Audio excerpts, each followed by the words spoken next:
Navy's new silent killer is here. INS Vagir joins the Indian Navy.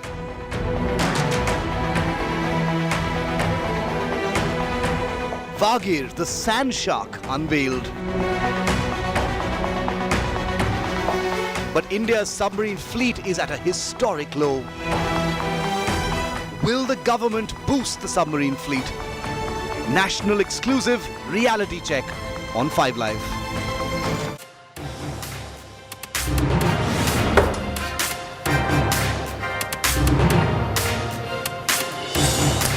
Thanks for tuning in to 5 Live with me, Shiv Aroor. We ask the difficult questions here.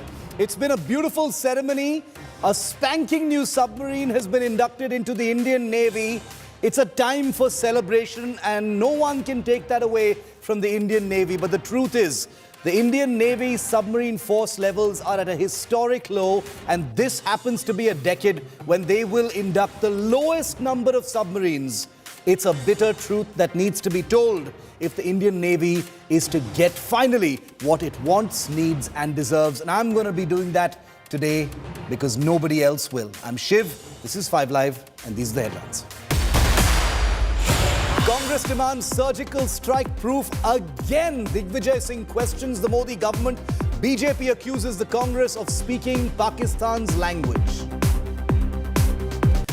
Jairam Ramesh stops India Today reporter from confronting Digvijay Singh, shoves India Today's microphone when we're asking questions.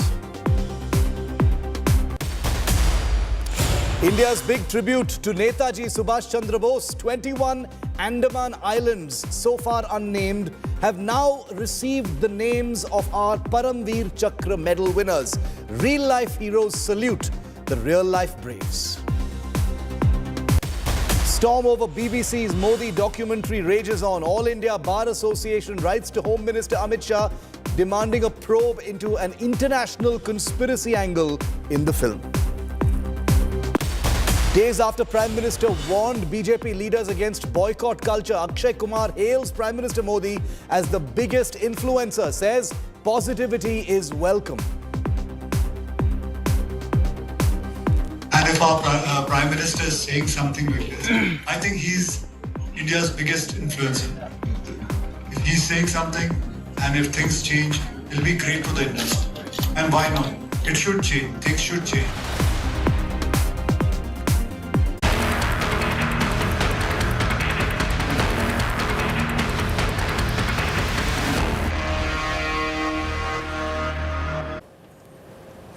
INS Vagir is its name, and it becomes the Indian Navy's 17th active conventional submarine in service. There was a beautiful ceremony that took place earlier today in Mumbai. India Today was at that ceremony. Great deal of ritual, great deal of welcome for India's newest shark from beneath the deeps. Now, the INS Vagir is a French technology submarine that has been built in India as part of what is called Project 75. That was to build 6 Scorpion class submarines. They've been delivered. 5 have been delivered, including the one today. And 1 more will be delivered in a few months from now for a total of 6 submarines. It's a great occasion, and any new asset joining the Indian Navy is a reason to celebrate. But beneath the waves, there is a dark reality that no one seems to be in the mood to address, except us here on India Today. In the interests of the Indian Navy, in the interests of our submarine force levels, in the interests of our brave submariners who do a difficult job with very few submarines, watch this report. A happy day, but with troubling questions.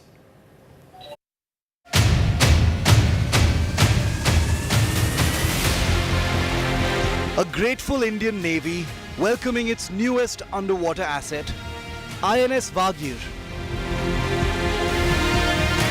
The 5th and penultimate Scorpion class submarine built in India. The French technology submarine entered service with traditional military rituals and ceremony under the watchful eyes of the Chief of Naval Staff. It's an honor and privilege for me to be here today, as today one more sentinel of the deep seas proudly breaks out the new naval ensign, signaling its readiness to go into harm's way in the service of our great nation. The Indian Navy's unequivocal commitment and steadfast resolve to be a fully Atmanirbhar force by 2047. This is a commitment we have made to our political leadership. So Vaigir will be the third submarine inducted into the Navy in a short span of 24 months. The entry of a new submarine is a very welcome affair in any navy, but in no navy perhaps is the addition more welcome than the Indian Navy. The Indian Navy has been fighting an uphill battle to maintain even basic submarine force levels. A combination of broken political planning, the unbelievably long time India takes to decide on procurements, and an allergy to simple and quick decision making has made the Indian Navy a maritime force with one of the world's largest areas of responsibility, but saddled with the smallest submarine force to execute those responsibilities. The Indian Navy currently has 11 old generation submarines of Russian and German origin, all of which require upgrades and refits. 5 of 6 Scorpion class submarines have entered service in the last few years after delays, with a final boat to join later this year. That's a total of 17 submarines, as against 30 that India should have been operating by now. This is an alarming shortfall and less than half of China's attack submarine fleet. The Chinese submarine fleet, blessed with numbers and aggressive procurement, has been prowling the Indian Ocean for at least a decade now, further amplifying India's folly in not focusing more resolutely on its dwindling submarine force levels. The Indian Navy's submarine arm is one of the finest in the world, but has been constrained by lack of sheer numbers. As with most military assets, technology is a force multiplier, but there is no replacement for numbers.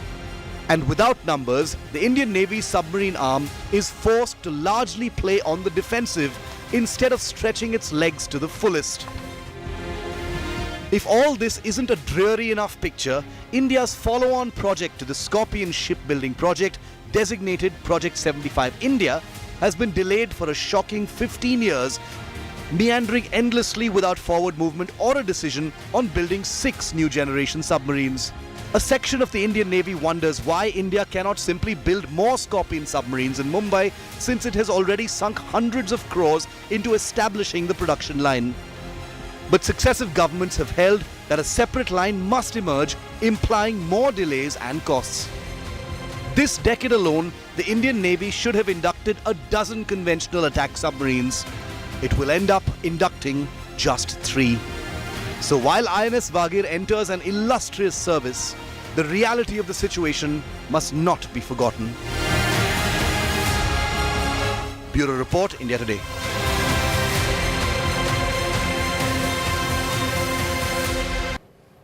One decade ago in 2013, Chinese nuclear submarines were first spotted in the Indian Ocean. That is, the Indian Navy's area of responsibility. What that did was raise the alarm within the Ministry of Defence, and it set off a chain reaction which is still to come to fruition.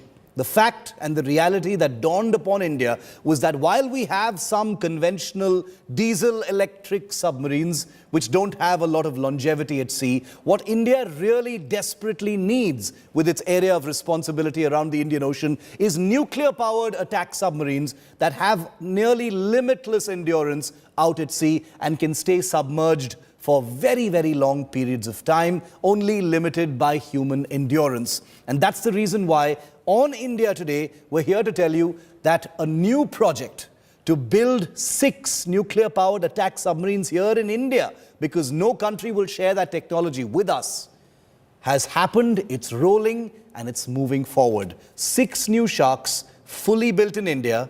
It's moving forward now. Take a look.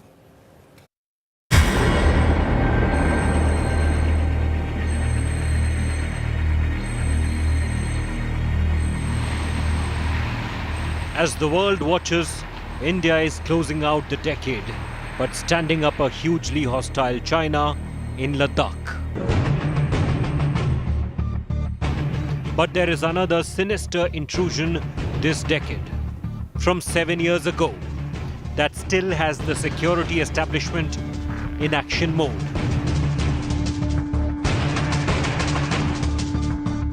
A solitary 2-month patrol by a Chinese submarine in late 2013 came as a rude wake-up call.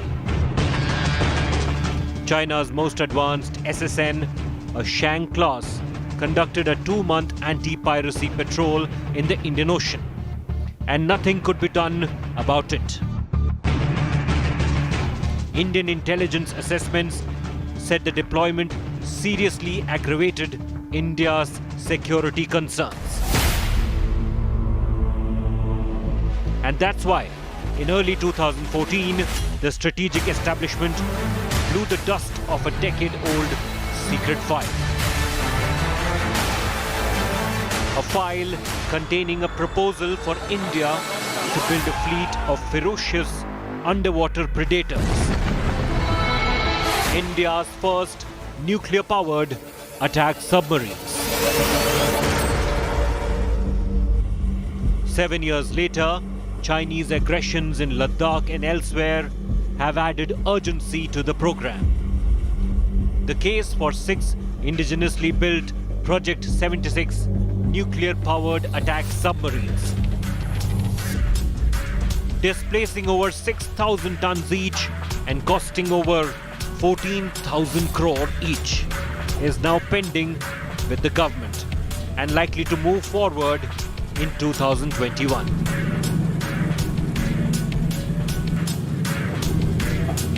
Armed with torpedoes and cruise missiles that can strike targets on land and at sea.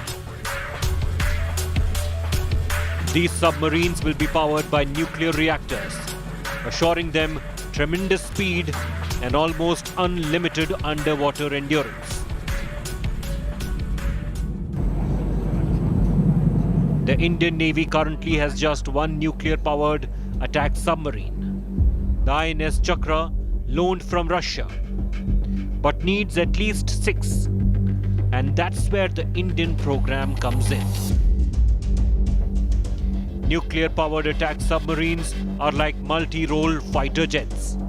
The Navy's INS Chakra, for instance, can run underwater at speeds of close to 30 knots, more than twice the speed of conventional diesel-electric submarines, stock and hunt warships, and attack shore targets. But like fighter jets, their performance lies in their propulsion plant. In this case, a high-output nuclear reactor which can cope with the tremendous bursts of sustained speed without degrading reactor output. While the Indian nuclear-powered attack submarine project will take some years, the Navy has opened up talks for the lease of another Kalvari Class submarine from Russia for over $2 billion. These agile, high-speed attack submarines are very different from the only indigenous nuclear submarine currently in Indian service. So let's quickly sum up India's nuclear submarine plan. India has one nuclear-powered ballistic missile submarine in service, with a second to be commissioned next year. On the nuclear-powered attack submarine front, India has Russian Akula-2 submarine on lease. We'll be getting an identical one to replace it in 2022, and is meanwhile awaiting government clearance for a homegrown project to build 6 similar submarines in India. The true strength of nuclear-powered submarines, it must be always said, is when they don't need to be activated. It is their presence that deters the adversary. But with an adversary that has already tasted the saline waters of the Indian Ocean and is far ahead in terms of capability and numbers, India has a lot of catching up to do.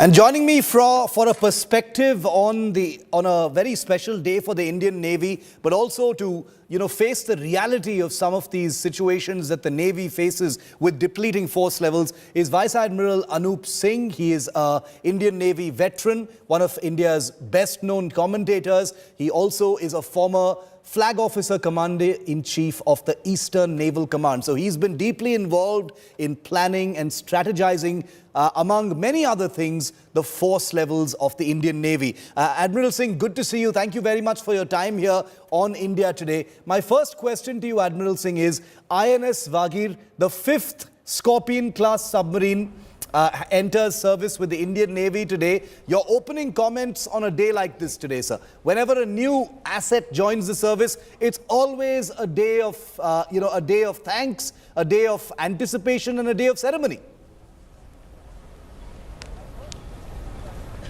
Absolutely, Shiv. There is no doubt that it gladdens our heart, it gladdens the heart of the nation. That a project which was so critical to restoring the number of submarines that we had, conventional submarines, which are so important for peninsular India and for the kind of adversaries we face on both flanks. Yes. And particularly for the sake of ensuring that sea denial is available as part of sea control for India. And therefore, like they say in Hindi, der aaye durust aaye. This project was supposed to have got over sometime in 2012-13. Yes. It started off late and has therefore the time has got extended far too much. But doesn't matter. Now the speed is picked up and there's only one to go after this, which should happen in the next few months, maybe early next year. Admiral Singh, for all of our viewers watching, it's always very valuable to hear from someone like you who's been literally there, in the trenches, proverbially speaking, of this kind of thing. Tell us, sir, after a submarine is inducted,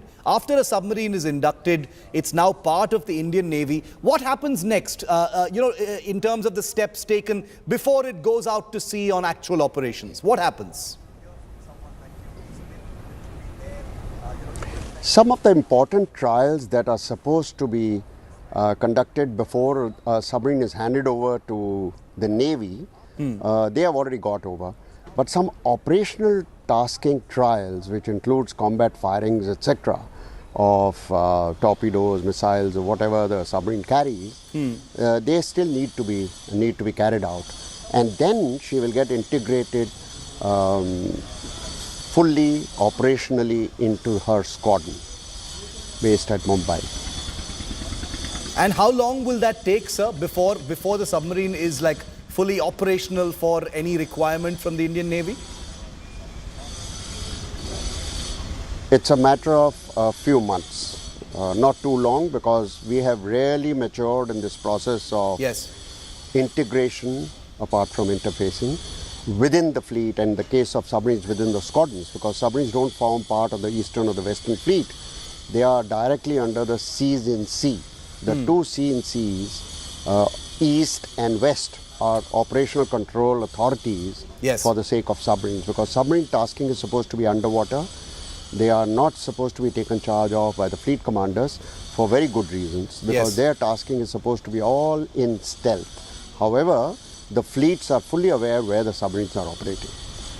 Admiral Singh, you used a phrase which one hears very often in the Indian military, unfortunately, der aaye durust aaye. It is the der aaye which I'd like to, discuss for a moment, sir, because as you rightly said, the Scorpion submarine project, Project 75, for these 6 submarines to be built at the Mazagon docks in Mumbai, there were many delays in the actual deal. Then there were many delays in the actual manufacture. Many of these things are part and parcel of an ambitious shipbuilding project, as it were. But the fact remains, sir, that the Indian Navy currently has far fewer submarines than it should have had by this time, and certainly far fewer submarines than it requires to execute its many tasks in its area of responsibility in the Indian Ocean. Isn't that true, sir? Absolutely. You know, Shiv, I must say, despite all the negatives that we have seen in defense procurement, acquisition processes and plans for all three services, primarily because of budgetary constraints, which one can understand in our democracy, where resources are supposed to be diverted first for development as well as for poverty alleviation and then for defense. But apart from that, our processes have been far too slow for ensuring that sufficiency in force levels for any contingency, whether on the western front or on the southern front or the eastern front, are met in time. Now, you are absolutely right that, you see, we bought the first submarine, which was the Kalvari, in 1967. And that was a Foxtrot class submarine. We got a total of 8 submarines from the Soviet Union, and they came in quick time because the Soviets were very good at supplying and very good at production. Now, they served us well over a period of, you will be surprised, 37 years. That's a present submarines, the namesake of today's submarine did about 37 years and got decommissioned in 2010, I think. Yes. But that was, you know, the real good quality of Indians were, as we say in Hindi, jugaad, but jugaad is too ad hoc a term. Yeah. Actually, we did a lot of in-house development and development of vendors as well, in order to keep them going. Yes. And they finally served us very good as training platforms. But that was not meant for, towards the later years, they were not good for combat. Absolutely. They were not really up to the mark insofar as reliability in combat is concerned. So we got the 4 Shishumar class of the HDW from the Germans, starting in 1986. And in the same year, 1986, we got a total of 10 kilo class submarines from the Soviet Union. Yes. Yes. The last one, which was Sindhu Shastra, came in I think 98 or 99. Right. And that was the first one which carried the Klub missiles from the Soviet Union itself. But all those submarines, imagine the first one which was commissioned in 1986, Sindhu Ghosh. Today it's 36 years since she was acquired. Absolutely. Some of them have been decommissioned. We've got a total of 7 now. Yeah, yeah. And we've got 4 of the HDW which are also finishing their time very fast. So Absolutely. these Scorpion class submarines, as the contract was signed in the first decade of the current millennium, were supposed to have come through within a period of 5 to 7 years. Absolutely. But things kept getting delayed, A, because of renegotiation of prices, etc., the Indian content of spare parts, and various other things. And, Now, and not even to speak of the fact that, I must say, Admiral, despite all this, Yes, complete your point, sir. no, go ahead, Shiv. No, I'm out of time, Admiral. I apologize for interrupting you. But I was just trying to say that, you know, when you said the word jugaad. Despite all this. Yes, sir. Yes. But I must say that despite all the negatives in our procurement procedures and the problems of budgetary constraints, I mean, imagine the percentage of GDP that we are offloading towards defense procurements these days. Absolutely. So far as capital expenditure for the 3 services is concerned. Despite knowing fully well that we've got problems on 2 flanks, not just one. Yet, one of the best plan papers that was approved in quick time by the government was the 30-year submarine plan, which was approved in the year 1999. Absolutely. And in a period of and that is the reason, Admiral, that I wanted to call you here today to discuss this with you, because, you know, der aaye durust aaye is one thing. You know, jugaad is a very admirable thing in the Indian military, but we need to move to a regime and a system where jugaad is not necessary. The Indian Navy deserves to have the best equipment available always. That's right. It shouldn't have to be pushed into a situation where it needs to improvise or resort to jugaad or any ad hoc measures in order to keep its force levels up. This is too serious a business for jugaad, is what I always say. Admiral Singh, always a pleasure to have you. I apologize for cutting you short there, so we're out of time on this segment, but we will have you back here to discuss more defense issues for which we give a great deal of primacy here on India Today. Thank you very much for that. It also happens to be an extremely special day for the country in a tribute to Netaji Subhash Chandra Bose on his 126th birth anniversary, or Parakram Divas today. The centre has named the 21 so far unnamed islands in the Andaman and Nicobar chain after 21 Paramveer Chakra medal winners of the Indian military. Major Somnath Sharma, Subedar and Honorary Captain Karam Singh, Second Lieutenant Rama Raghoba Rane, Nayak Jadunath Singh, Company Havaldar Major Piru Singh, Captain G.S. Salaria, Lieutenant Colonel Dhan Singh Thapa, Subedar Joginder Singh, Major Shaitan Singh, Abdul Hamid, Lieutenant Colonel Ardeshir Buzorji, Tarapur, Lance Nayak Albert Ekka, Major Hoshiar Singh, Second Lieutenant Arun Khetrapal, Flying Officer Nirmaljeet Singh Sekhon, Major Ramaswamy Parmeshwaran, Naib Subedar Bana Singh, Captain Vikram Batra, Captain Manoj Kumar Pandey, Subedar Major Sanjay Kumar, Subedar Major Grenadier Yogendra Singh Yadav. These are the 21 impossibly brave Paramveer Chakra awardees of this country. Each and every one of them a superhuman. And now, an island in the Andaman and Nicobar chain has individually been named after each one of these heroes. What could be a greater tribute?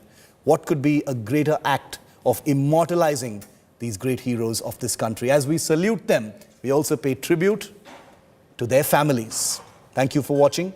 Much more coming up on the other side. एक और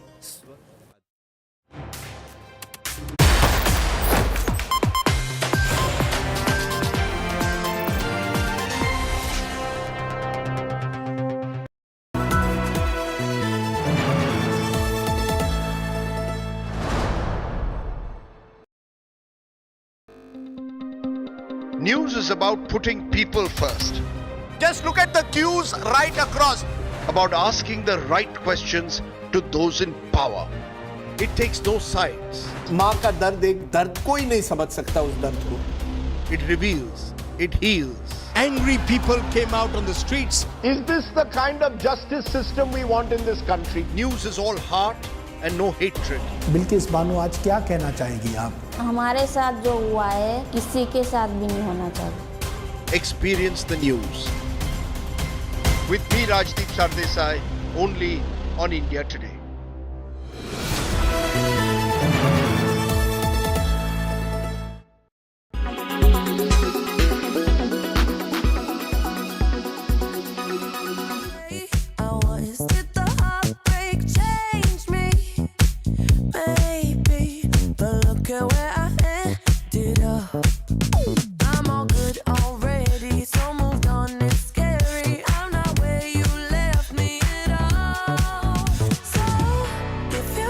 Don't Show Up hitmaker Dua Lipa will make her acting debut in an upcoming spy thriller titled Argyle. The greater the spy, the bigger the lie. The film is based on a book by the same name written by first-time author Ellie Conway. The film will be directed by Matthew Vaughn, who is known for Kingsman films, and will also feature Henry Cavill, Bryce Dallas Howard, Samuel L. Jackson, Ariana DeBose, Bryan Cranston, and Catherine O'Hara. The pop star, known for her hits like Levitating and New Rules, among others, not only wants to act but is also planning to set up her own TV and film production company so she can back stories she believes in and produce them with bigger studios. I tell myself, 1, don't pick up the phone, you know he's only calling cause he's drunk and alone. 2, don't let him in, you have to kick him out again. 3,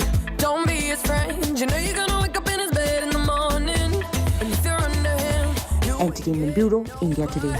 I got no rules, I count 'em.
Do you think Netaji Subhash Chandra Bose's and Congress's ideology was similar?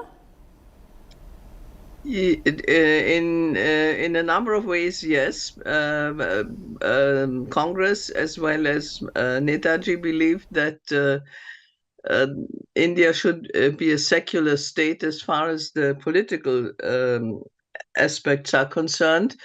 Even though he personally was a very religious man, he certainly believed that the state should not be a state of theocracy, so to say. But the Congress party and the Gandhi family, they have faced charges like spying on Netaji. Do you think the Gandhi family overshadowed Netaji Subhash Chandra Bose's contribution to the country? We have to remember that at one stage, Netaji and Pandit Nehru were friends. After all, Netaji was present when Mrs. Gandhi passed away in Europe, and he helped with the arrangements for her death rituals here, and considered Jawaharlal Nehru a brother, so to say.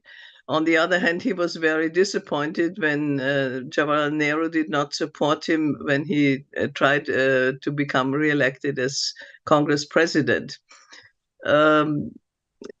The older Gandhi, or rather Nehru family, Pandit Jawaharlal Nehru and Indira Gandhi knew him personally, and even though their governments did not necessarily make great efforts to recognize the INA's and Netaji's contribution, sort of keeping to the narrative that it was only the civil disobedience movement that brought about independence, which of course from later documents we know this was not true.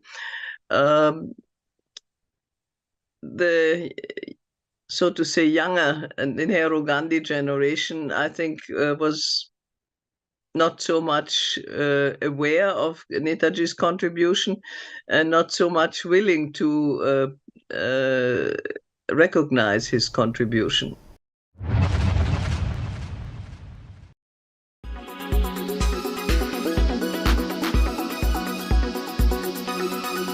Make your media plan smarter with India Today Live TV on your connected devices. Amplify your brand with 100 million smart internet viewers. To advertise, mail us at sales@aajtak.com.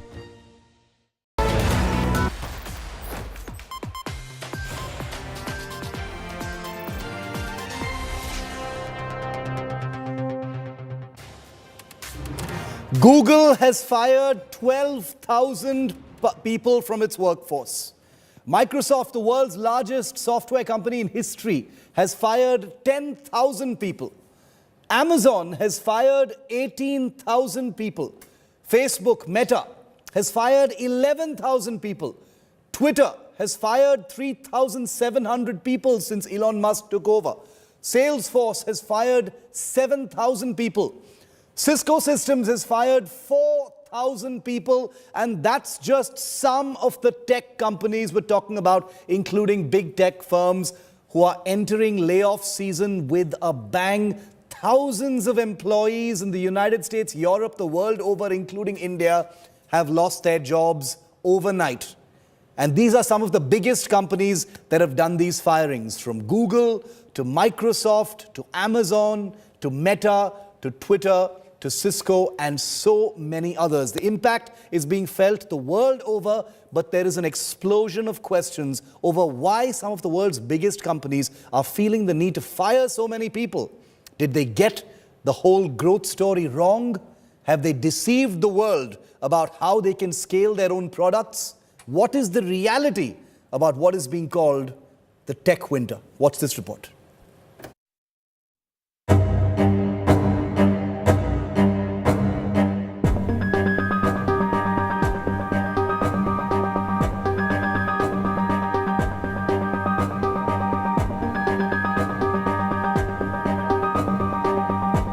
Just a month ago, the Google CEO was talking of artificial intelligence, job creation, and the Indian stack at Google for India conference in New Delhi. There was no talk, no inkling that Alphabet planned to lay off 12,000 employees in the new year. But lay off it did, shocking the entire IT industry, shaking its roots to the core. Google is not the only one leaving thousands jobless. Microsoft announced 10,000 job cuts last week via an email from CEO Satya Nadella. This includes firings at Microsoft's India Development Center in Hyderabad and at Bengaluru. Amazon fired 18,000 people, increasing the numbers being affected from 10,000 in November. Facebook's parent company Meta also announced it will lay off 11,000 employees. Salesforce reduced its roles by 7,000, nearly 10% of its workforce. Networking giant Cisco terminated 4,000 employees to deal with the economic slowdown. Even Elon Musk fired 3,700 employees at Twitter after buying the microblogging website. CEOs of these companies, from Satya Nadella to Mark Zuckerberg, have given several reasons for these firings. Pichai blamed the dramatic growth during pandemic years for its mass hirings, which were no longer sustainable. According to Andy Jassy, CEO of Amazon, the company took the drastic step to lower the costs for its customers. Mark Zuckerberg put the blame on economic downturn, increased competition, and loss in ad revenue. Microsoft, meanwhile, says customers accelerated their digital spend during the pandemic and were optimizing it now. The layoffs contagion has also hit India, with some companies resorting to terminations. As reported first by Business Today TV, Wipro fired 450 freshers last week. Hirings have also slowed down in the sector. There are, however, outliers who are going against the flow. Not about Microsoft, all the tech companies that have been in news. Look at their hiring between 2019 and 2022. Their hiring had to be stepped up because the product needs had gone up 3x or 5x. Now that the products have matured, at some day, you need to recognize that we do not need as many people to develop the same products. Even the global financial sector has witnessed mass job cuts, with titans like Goldman Sachs, Morgan Stanley, Credit Suisse, Deutsche Bank and Barclays firing thousands of employees. The situation, in fact, is worse than the 2008 financial crisis. Interestingly, the manufacturing sector, which faced the brunt during COVID, is firing on all cylinders now and is attracting talent like never before. Bureau Report, Business Today TV. So the question is, why this tech winter? Why these mass layoffs by some of the world's most profitable companies, and why now? Number one reason, there are recession fears. There is an overwhelming sense that there is a recession ahead this year. That's the number one reason. Number two, weak consumer demand is being sensed by tech companies. Post-pandemic, people are depending less on technology as they did during the pandemic. So that has had an impact. Number two, these companies had rapidly hired, before and during the pandemic. And now they're feeling the weight of all those hirings on their bottom line and their margins. There's a lot of pressure from investors to ramp up profits, but the salary bills are simply too high for some of these companies, which is ridiculous considering how big some of these companies are.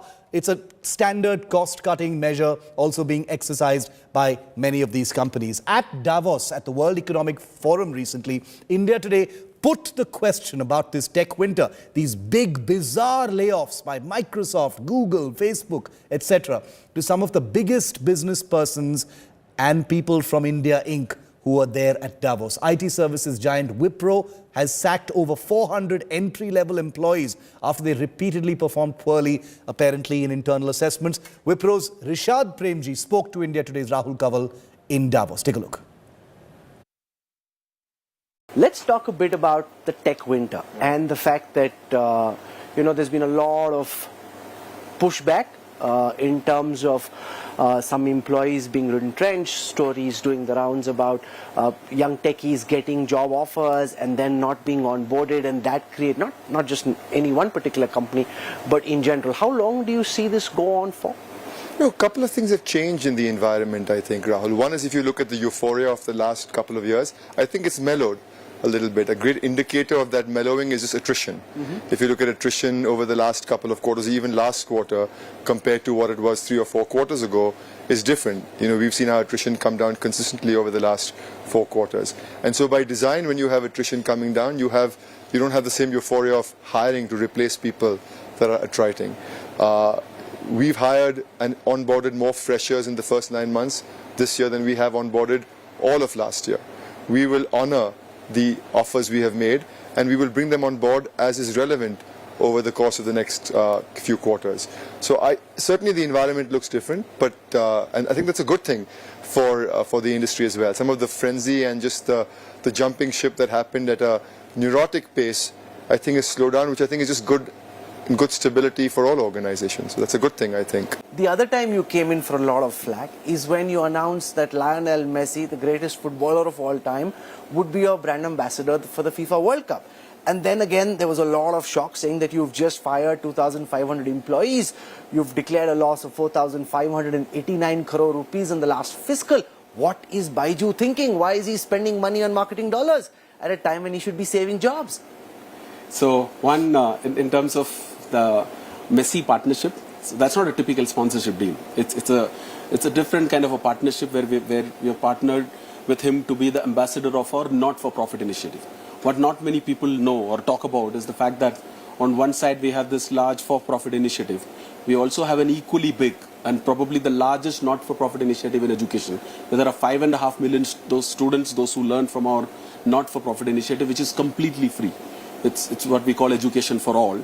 And even in our revamped sales process, someone who's not eligible, we have enabled our sales guys to actually make them part of the EFA program. Now, this partnership was signed many months back. It's not that, because there was obviously, these are all signed agreements where you need to make the announcement during a certain window before the World Cup. It was not a partnership for World Cup. Lionel Messi is an ambassador for our social program. Satya Nadella put out a post saying that they're sacking 10,000 people. Now, that's a big number coming from a marquee brand. And he's essentially talking about how companies are pulling back the pace at which they were hoping to push their digital journeys, and that it's coming down, which is having an impact on companies like Microsoft. How much of that are you feeling at HCL Tech? Well, I think what happened during the 2.5 years of pandemic was that all industries, including ours, really aggressively hired. And the rush to digital transformation was immense. So right now what you're probably seeing is people just being a lot more conscious of costs, margin, inflation, wage as well. So I think this is much more of a reflection of that. We've aggressively hired over the last 2 years. We're still on our path to get more freshers, but we've also leveled out a little bit. But the good news is that from the levels of attrition that we had, which were around 32%, now we're at least down to the early 20s, which is good. Now, this is most definitely a complicated issue, and I don't want to oversimplify it, but just to give you some perspective, because these are some of the biggest, most influential and powerful companies in the world today, without exaggeration. I wanted to give you a sense of how many layoffs are happening at each of these companies and what their latest profit figures are. Take, for instance, Google, one of the biggest tech companies on the planet at this point of time. Google posted a profit of $13.9 billion, and it is laying off 12,000 employees. Microsoft has posted profits of $17.6 billion last, and its layoffs announced 10,000 employees. Meta, that's Facebook, has had a profit of $4.4 billion in the last numbers. The layoffs are 11,000 people. Amazon posted a profit of $2.9 billion, layoffs 18,000 employees. Salesforce profit $210 million, layoffs 8,000 people. Cisco profit $2.67 billion last posted, layoffs 4,100 employees. Just to give you that data so you can have something to chew on. These are some of the biggest companies we're talking about, which is why the questions we're asking today on India Today about this so-called tech winter. Number one, why couldn't Google, Microsoft and all of these other big companies carry these employees through these bad times? Aren't they big enough? Aren't they rich enough to do so? Why fire so many thousands? Question number two, if artificial intelligence, which is the new industry buzzword from the tech world now, is a growing area, why not reskill employees instead of firing them? Is that a simplistic question? Am I going in the wrong place? Number three, if AI, artificial intelligence, is the next big thing, won't these same tech firms need to hire en masse again? Then what is the point of firing so many people? Number four, will this tech winter intensify into an all-out layoff blizzard?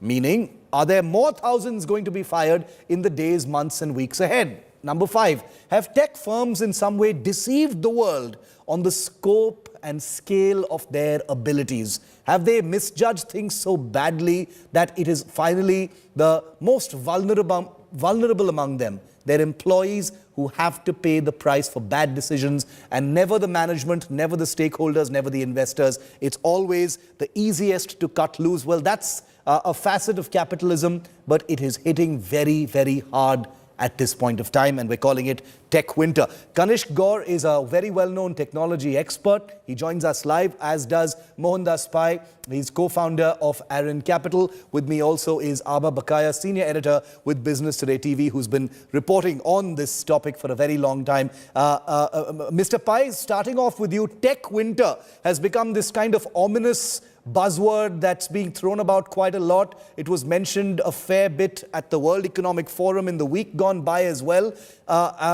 Literally every couple of days, one is hearing about, thousands upon thousands of firings from the most influential, most powerful tech companies. How are you seeing this? I think this is a part of the normal discourse of ups and downs in the market. The market goes to boom and bust. There was a boom in the last 3 years.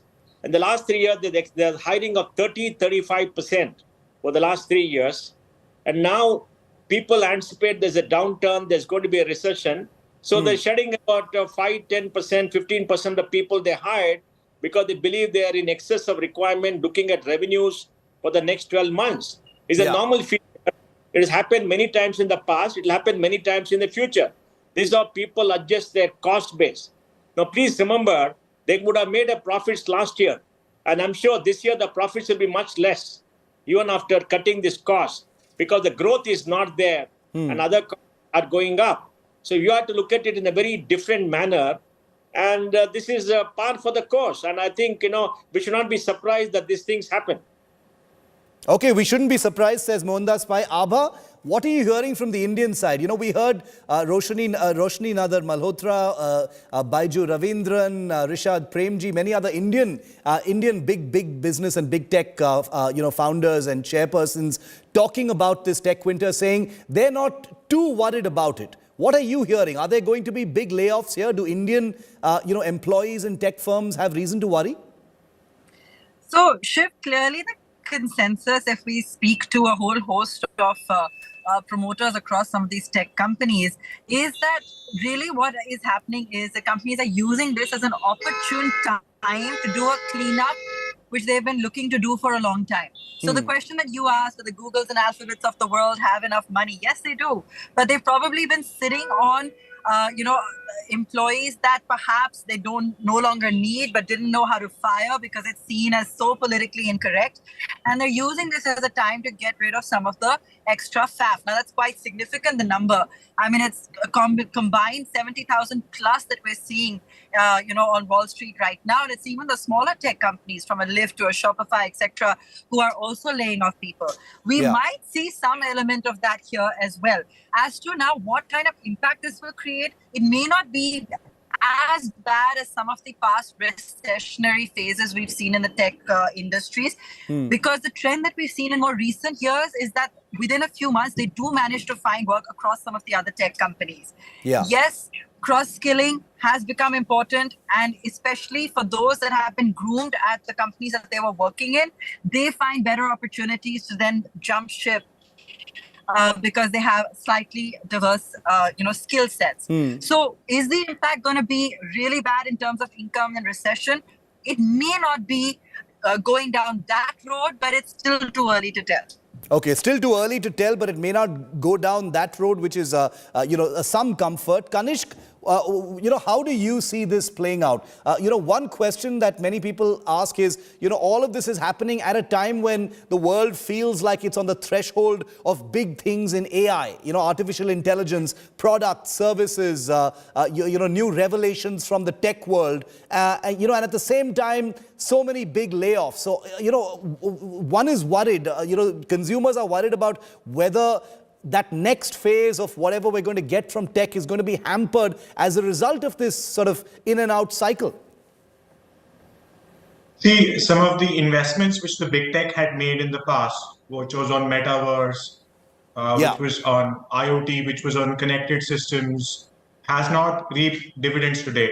If you look at the whole cryptocurrency debate, which we had sometime in the past, and we're talking about big investments in cryptocurrency, that has gone dust today. We haven't spoken about the amount of money that was invested in cryptocurrencies and NFTs and the scams that were created. And the big tech were heavily dependent on getting new projects from cryptocurrencies. And we've seen some of the largest cryptocurrency exchanges filing for bankruptcy. So that's another factor, apart from the global meltdown, which we see, the impact of the war which is happening between Russia and Ukraine. Another aspect is that some of these tech companies created new products and made investments on them, which never saw any return on investment. We saw Alexa, which was a premium product, that was not driving much of sales. Similarly, Google's products, which was on hardware, which was on connected systems, did not yield any dividend for them. So companies are today looking at getting more return on investment, specifically with respect to unit cost. That's the key thing. So some of these investments which haven't done well, companies are looking at covering those. We've also seen some of the products on which investments were made earlier. Those products need to show profitability. They need to show that there is growth, and eventually you don't need so many people to support a product. And that's exactly what happened in case of Twitter. That rather than having 7,000 employees, Twitter today needs just 2,300 employees. So that's the evolution which happens in any tech or product company, which has to be understood. Nevertheless, there are other companies which are hiring big time. So in next 2 to 3 months, we would see that some of these people who have lost jobs will look at moving to another sector or getting reskilled. Regarding your question on artificial intelligence, I think it's still early days with respect to AI taking out jobs. We've seen what's happening in case of Chat GPT, but would AI actually take up so much of jobs of people? I think that's going to be something which we will have to wait out for the future. We have seen big buzzwords coming out using ChatGPT, or Google coming out with another competitor of ChatGPT, or AI, making people reskill. That's going to take some time. I don't think so. A lot of these people who have lost jobs will get reskilled and get deployed elsewhere because of AI. Okay. Final word to you, Mr. Pai. What would you say to Indian techies right now looking at all this sort of gloom and doom coming in from big tech? What would you say to them, sir? Look, just 2 or 3 quarters back, attrition in India in the service companies were 15 to 25%, right? People were leaving companies as if there is no tomorrow. They're going to have a rosy future, right? Even last quarter, December quarter, the attrition was quite high in all the big companies. So what does it show? It still shows there's excess demand. So I will just tell a message to everybody, hang on to your job, work harder, be smart, don't try to jump ship to another company where you feel you're getting more. Wait for 2 or 3 quarters to watch how the industry will readjust. Because I think the Indian software service industry benefits when the market is booming. Because there's a lot more to be done. It benefits when the market falls overseas because they will cut costs. Remember, Salil Parekh also gave an interview that more and more companies are talking about cost takeouts and cutting costs, right? So it will take 2 or 3 quarters for the work to come to India. So India will benefit both ways because they have a very big competitive services industry. So I would tell people, don't try to jump ship for a new employer with a higher salary. Work with your existing company and ride it out, and later you'll have many more options. So I don't think for the Indian software service industry in India. Okay, that's a sober but a positive note to end this discussion on. I'm guessing that we're going to be talking a lot more about Tech Winter in the days and the weeks ahead. Kanish Gaur, Mohandas Pai, Abha Bakaya, thank you very much for being with me on this crucial story. This is something that we're going to put our spotlight on more and more in the days and the weeks ahead. Jobs, big tech. This is what affects us all. Coming up next, that's it on 5 Live. But up next, 6 p.m. Prime with Akshita, India's huge, unignorable tribute to Netaji Subhash Chandra Bose. 21 Andaman Islands, which had so far not been named, now have the names of 21 of India's most brave military heroes. How's that for a tribute? That's with Akshita next.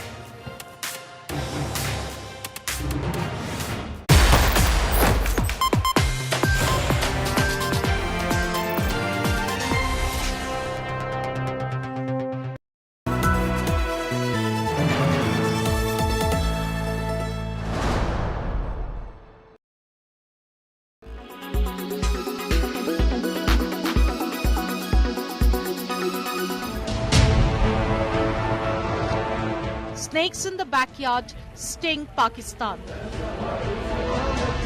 After economic crisis, Islamabad faces security challenges.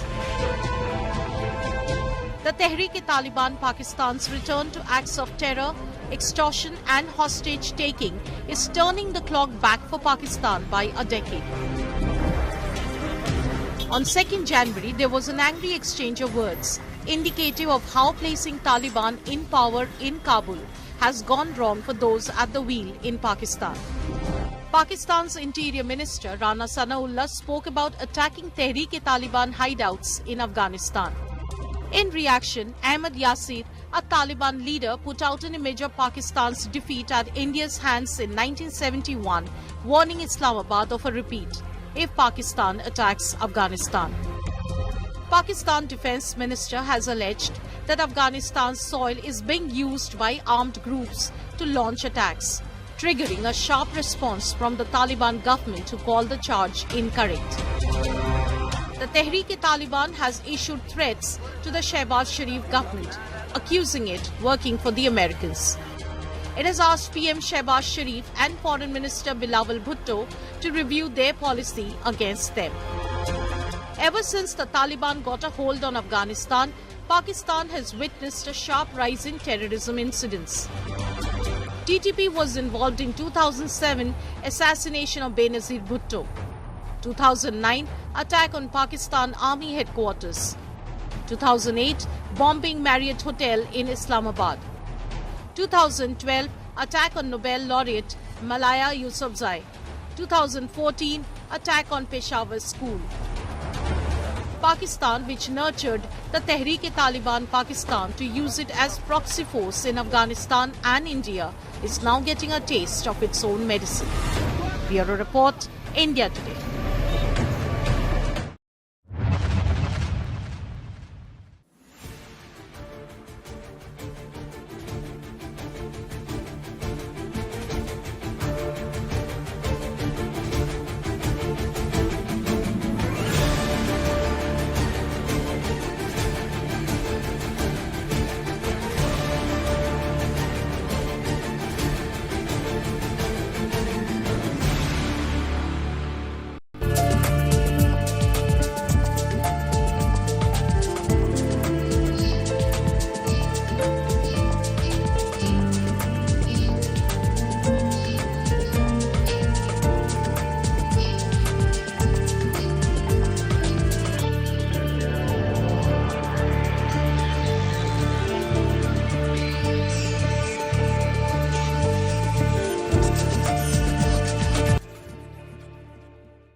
fuel, European bath lounges. Let time wait.